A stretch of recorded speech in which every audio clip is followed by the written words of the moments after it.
Welcome to the channel Reveal Penny USA. Most people spend this coin every day without realizing it could buy a mansion. Today we're starting a brand new chase, a brand new legend, and trust me, by the end of this video you're going to be staring at every 1974 penny in your house like it just whispered a secret to you. Collectors have a name for this one. They call it the Copper Widow, and the story behind it is one of the strangest in the entire hobby. Here's the number, right up front, because we never make you wait. Collector lore places the value of a true, verified 1974 anomaly cent at somewhere around $38 million, changing hands quietly, privately, between collectors who would never dream of letting their names become public. Now before you go dumping your coin jar onto the kitchen table, and trust me, you should still do that later, let's slow down and actually understand this story properly. Because today isn't just about one coin. We've got a 1979 D penny next with a transitional era mystery that collectors still argue about at every single coin show. And then, the grand finale, a 1977 D penny so strange that even the most experienced numismatists can't agree on whether it's real. So don't go anywhere. Let's get into the Copper Widow. 1974 was a fascinating year to be the United States Mint, mostly because the entire country was dealing with something nobody had really planned for. The price of copper was climbing fast enough that the mint was actively experimenting behind the scenes with alternative materials for the penny, testing aluminum planchets, testing different alloys, trying to figure out whether the humble 1-cent coin could survive economically in its traditional bronze form. Most of that experimentation never reached general circulation in any official way. But legend says that somewhere in the chaos of that transitional testing period, a single Philadelphia struck planchet, one that should have been pulled, one that should have been destroyed, one that should have never made it past quality control, slipped through anyway, struck with the standard 1974 dies, and entered circulation completely undetected. Collectors call it the Copper Widow because of its unusually dense, almost unnaturally dark patina, a surface tone that doesn't quite match anything else from that production year, as if the metal itself were mourning the moment it shouldn't have existed. Why does a detail like that, a strange color, a slightly off surface tone, matter so much to serious collectors? Because composition errors are some of the rarest, most scientifically fascinating mistakes a mint can make. We're not talking about a doubled letter or a shifted date here. We're talking about the actual material of the coin being wrong. A planchet that shouldn't have existed in that production run at all, accidentally fed into a press that had no idea it was about to strike something historically significant. If a coin like this is real, it wouldn't just be rare, it would be a physical artifact of one of the most turbulent material supply periods in the entire history of American coinage, a tiny copper time capsule from the exact moment the mint was quietly panicking about what the penny would even be made of in the years ahead. The story of the Copper Widow has been passed around coin shows for decades, always slightly different depending on who's telling it.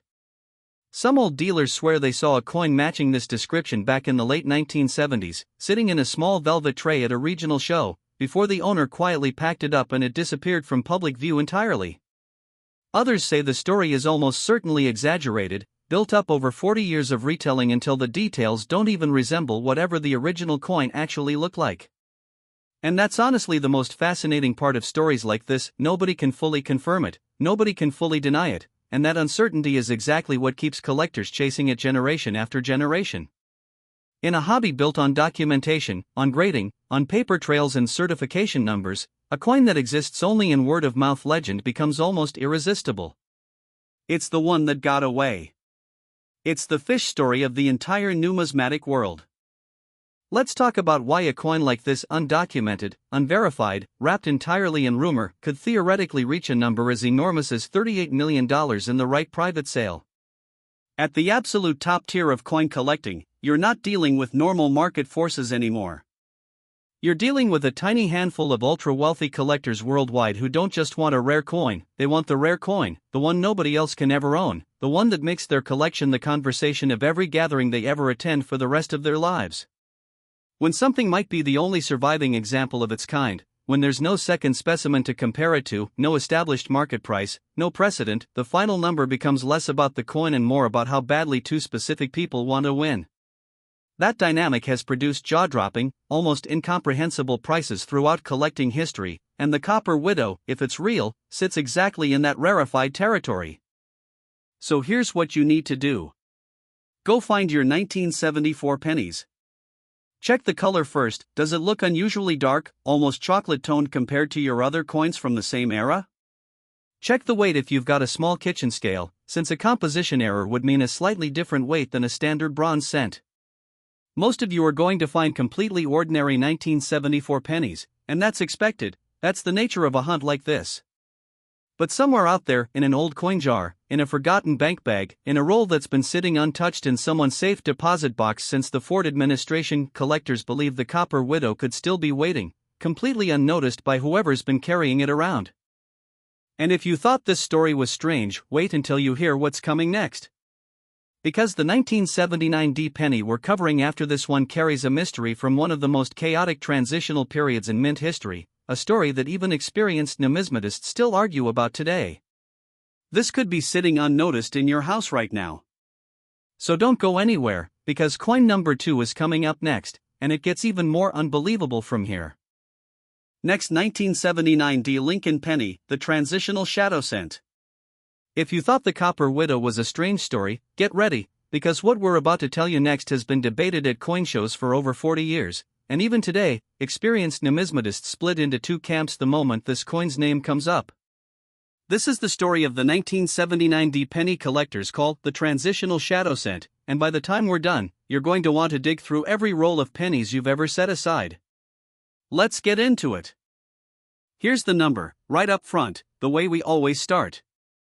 Collector legend places the value of a true, verified 1979 D Shadow Cent anomaly at somewhere around $39 million, in the kind of ultra-discreet private transaction that never makes a public auction record, the kind that happens between two collectors who'd rather lose a friendship than reveal what they paid. Now, before you go tearing through your spare change with your heart racing, let's slow down and actually walk through this story properly, because 1979 is a genuinely strange year in mint history, and that strangeness is exactly why this legend has survived for over 4 decades. 1979 was a year of quiet transition at the United States Mint. The country had settled into the post-1974 copper crisis era, and the Lincoln Cent's composition had stabilized, but the Denver facility was in the middle of equipment upgrades, replacing aging dies and presses with newer machinery designed for higher speed production. Anytime a mint goes through a mechanical transition like that, anytime old equipment gets swapped for new mid-production run, collectors know it creates a window, sometimes just hours, sometimes just minutes, where something can slip through that shouldn't. The legend of the Transitional Shadow Cent says that during exactly this kind of changeover, a small batch of 1979 D pennies were struck using a die that had been improperly hardened, a manufacturing inconsistency that, instead of producing the crisp, clean strike collectors expect, produced something far stranger.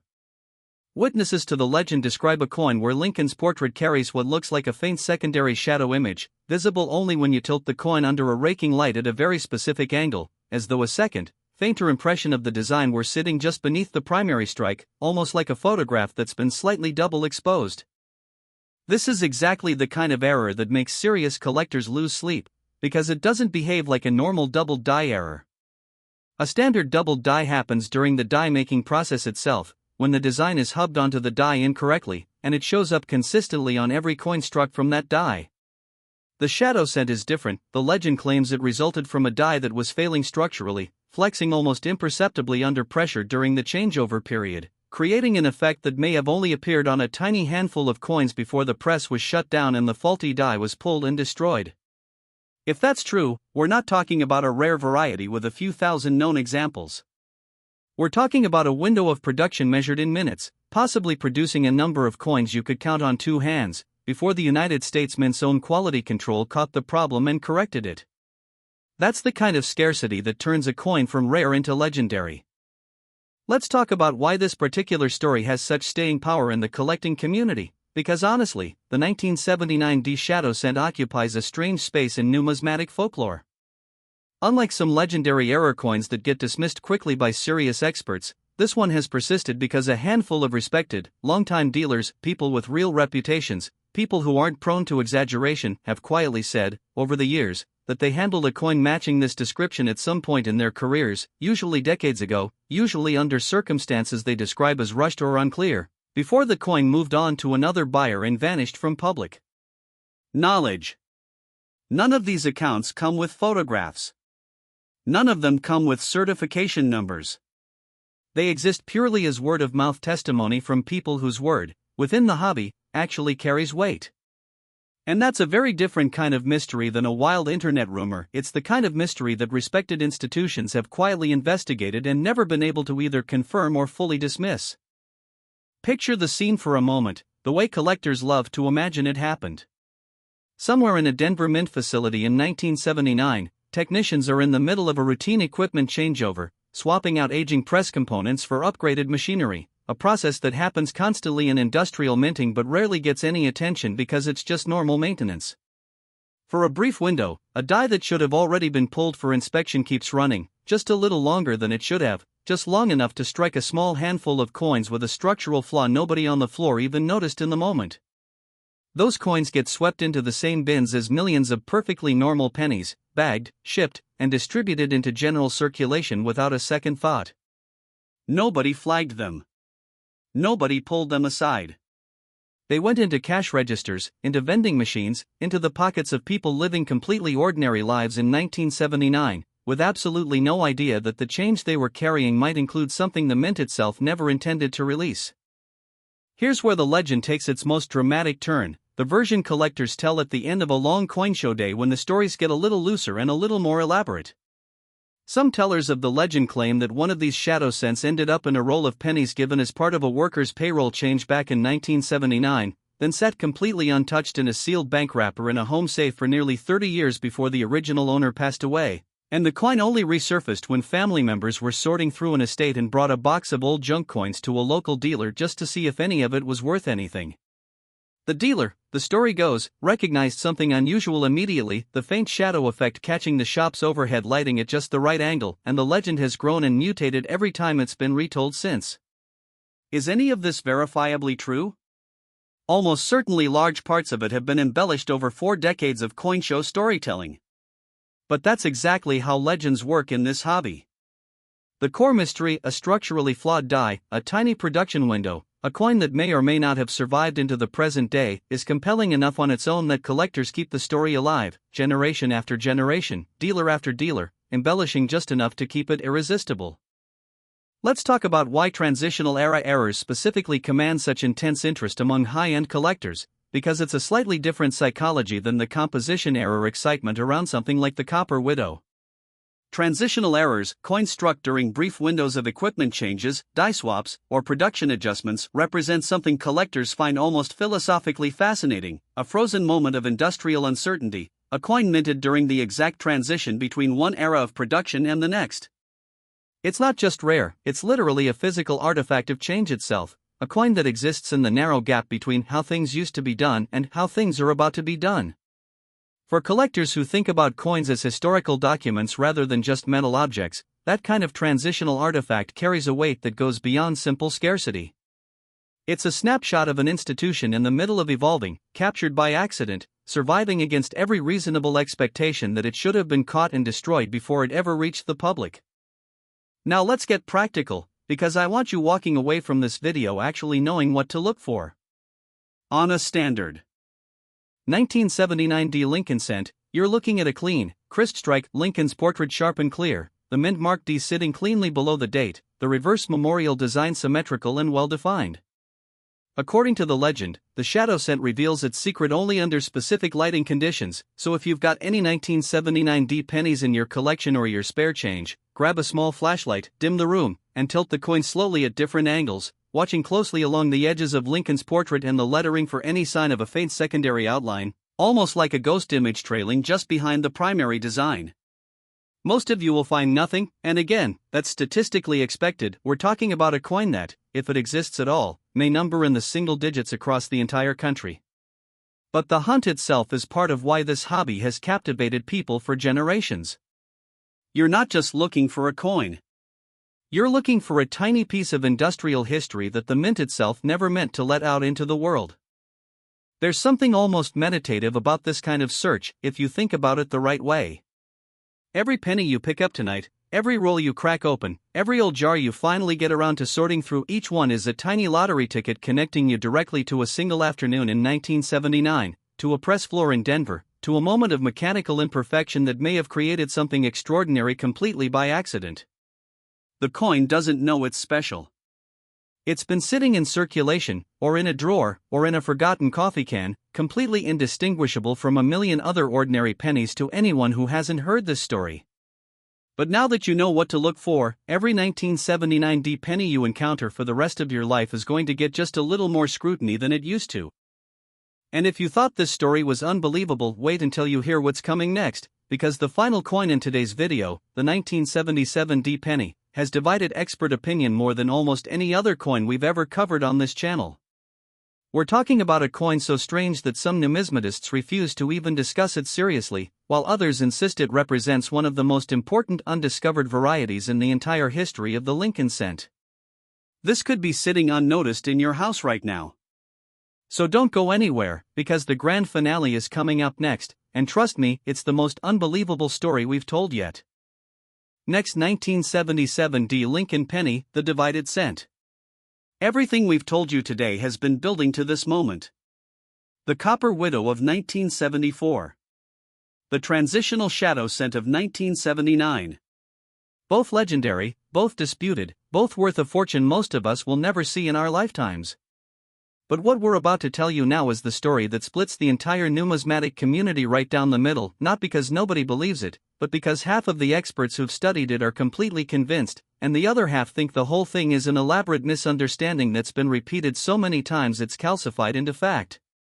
This is the story of the 1977 D penny collectors called the divided cent, and it's our grand finale for today. Let's get into it. Here's the number, the biggest one we've revealed in this entire video. Collector legend places the value of a verified 1977 D divided cent anomaly at somewhere around $40 million, in a private sale so quiet that even people deeply embedded in high-end numismatic circles only know about it secondhand, through rumor, through whispered conversation, through the kind of story that gets passed at the closing dinner of a major coin convention after most of the cameras have already gone home. Before we explain exactly why this coin has earned its nickname, let's set the stage properly, because 1977 turns out to be a far more interesting year in mint history than most casual collectors realize. By 1977, the Denver Mint was operating at an enormous scale, striking Lincoln cents by the billions every single year, using production technology that had been steadily refined since the chaos of the mid-1970s copper crisis. Quality control by this point was tighter than it had been just a few years earlier, with more inspection checkpoints, more sampling procedures, more institutional caution after the supply disruptions of 1974 had forced the mint to take composition and consistency far more seriously than in previous decades. This matters enormously to our story, because it's exactly why the legend of the divided cent causes such fierce disagreement among experts. The claim, passed down through collector folklore, is that a small number of 1977 D pennies were struck using what's described as a split die, a working die that had developed an internal stress fracture, invisible to the naked eye during routine inspection, that caused it to strike coins with a barely perceptible division running through the design, as if the entire image had been pressed by two die faces that were almost, but not quite, perfectly aligned with each other.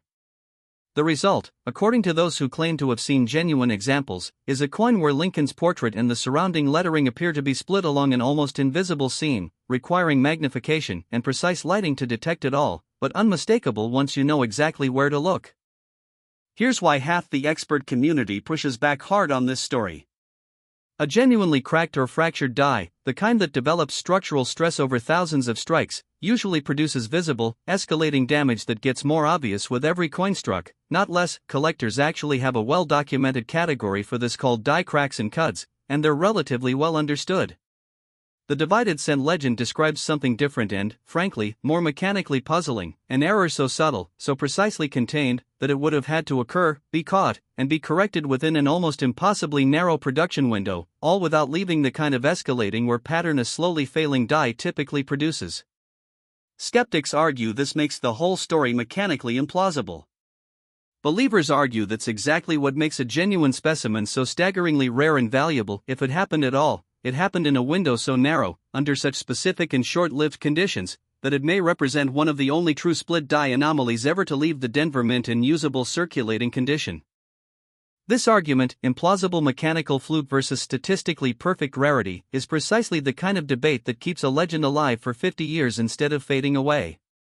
Whenever the divided cent comes up at a major coin show, you'll find one cluster of veteran dealers shaking their heads, dismissing the whole thing as a story that's been distorted by decades of retelling, probably originating from a much more mundane and explainable strike-through error that got mythologized over time. And just a few tables over, you'll find another cluster, often including some surprisingly credentialed names in the hobby, quietly insisting they've seen photographic evidence that a trusted colleague handled a genuine specimen once at a private viewing, that the story, however unlikely it sounds, has just enough corroborating detail across independent retellings to not be dismissed outright. Nobody in either camp has ever produced a publicly certified, universally agreed upon specimen. And that unresolved tension, that genuine 50-50 split among serious experts, is exactly why this coin earned the nickname the divided cent in more ways than one. It's divided in its supposed design flaw, and it's divided the entire collecting community right along with it. Let's talk about what it would mean, practically, for a coin like this to actually surface today, because I think this is where the story becomes genuinely thrilling rather than just academic. Imagine being a private collector, decades into building a respected collection, and someone brings you a 1977 D Lincoln cent that, under magnification and precise lighting, reveals the telltale almost invisible seam running through the design. You would be holding something that, depending on which camp of experts you believe, is either one of the most mechanically significant error coins in the history of the Lincoln cent series, or a coin so contested that simply owning it would make you the center of debate at every numismatic convention you ever attended for the rest of your life. Either way, that kind of coin doesn't just carry monetary value, it carries a kind of historical weight, a built-in controversy, a guaranteed conversation starter that elevates it above almost any other rarity in the hobby. That's part of why, in the world of ultra-private collector sales, a coin like this could theoretically command a number as enormous as $40 million. You're not just buying copper. You're buying 50 years of unresolved argument, condensed into a single object that only a handful of people on Earth could ever hope to own. Let's get specific about what collectors actually search for when they're hunting a coin like this, because by now you understand the pattern from our earlier two coins today, but the divided cent requires an even more careful eye. On a standard 1977 D Lincoln cent, the design should be perfectly uniform, Lincoln's portrait crisp, the lettering evenly spaced, the mint mark D cleanly struck below the date, with no visible irregularities anywhere across the coin's surface. According to the legend, the divided cent's defining feature is a hairline seam, nearly invisible without magnification, running through specific high-relief areas of the design, most often described as cutting subtly through Lincoln's jawline and continuing faintly through the lettering of Liberty on the obverse. If you've got a jeweler's loupe or a strong macro lens, and any 1977 D pennies lying around, and many households still do, since coins from this era remained in circulation for decades, it's absolutely worth a careful look. Most of you will find nothing, completely smooth, completely ordinary coins, and that's the expected, overwhelmingly likely outcome. But the legend persists precisely because the story has never been fully closed, never been fully resolved, and in a hobby built on documentation and certainty, an open question like this one becomes almost impossible for serious collectors to walk away from. Think about the emotional pull of a mystery like this for a moment, because I think it explains something deeper about why coin collecting holds people the way it does. We live in an era where almost everything feels searchable, verifiable, instantly knowable with a quick search on your phone. The idea that a 50-year-old argument among genuine experts still hasn't been resolved, that nobody has ever produced the one undeniable specimen that would settle the debate once and for all, taps into something increasingly rare in modern life, a genuine, ongoing mystery, hiding in an object as small and unremarkable as a single penny. It's not a mystery locked away in some inaccessible vault or ancient archaeological site. It's a mystery that could, theoretically, be sitting in your house right now, in a coffee can, in an old change jar, in a roll of pennies inherited from a grandparent who never thought twice about the coins rattling around in their pocket back in 1977. So here's your final assignment for today, and I want you to actually do this before you close the video. Go find every penny you own from 1974, from 1979 with a D mint mark, and from 1977 with a D mint mark. Spread them out. Get good lighting. Grab a magnifying glass if you have one, or even just your phone's macro camera function if it has one. Check the color and weight on the 1974s. Check the portrait under raking light on the 1979 DS. Check for that nearly invisible seam through Lincoln's jaw and the Liberty lettering on the 1977 DS. The odds, We want to be completely honest with you, are overwhelmingly against any single person finding one of these legendary coins. That's simply the statistical reality of how rare these stories claim these coins to be. But these legends have survived for decades, been passed from dealer to dealer, from grandfather to grandson, from one generation of collectors to the next, precisely because every so often, against every reasonable expectation, somebody genuinely does find something nobody thought was still out there.